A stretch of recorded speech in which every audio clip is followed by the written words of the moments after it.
Suasana panik yang dilaporkan itu seperti terbakar ruko. Jadi antara lari mobil pemadam yang terbakar badan dengan terbakar bangunan beda.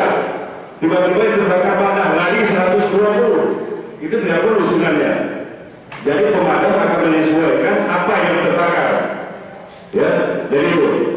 Jadi saya pikir itu nanti Bang Yan juga bisa melaporkan. Pastikan dulu apa yang terjadi di lokasi baru dilaporkan.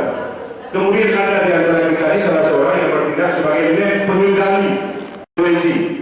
Jangan sampai kronik, ya harus ada. Itu saya berharap setelah acara pertemuan kita nanti, kalau ada terjadi musibah 1070, musibah kecelakaan, musibah tenggelam, musibah orang hilang dan lain-lain, harus ada di antara kita yang mengendalikan frekuensi. Sosok pengendali frekuensi seperti itu. Supaya jangan ribut. Kita selama ini setiap terjadi kecelakaan, setiap terjadi orang hilang, itu lebih panik kita daripada keluarga orang hilang itu sendiri. Jadi luar biasa, kita panik luar biasa.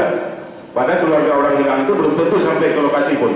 Saya pikir itu tambahan sedikit, nanti kita tambah lagi kalau perlu. Kemudian kita share itu, jangan segan-segan untuk bertanya, jangan segan-segan untuk bertanya, untuk mencari tahu bagaimana sebenarnya di Rapi ini, bagaimana tata krama komunikasi agar kita sama-sama menjaga ketertiban.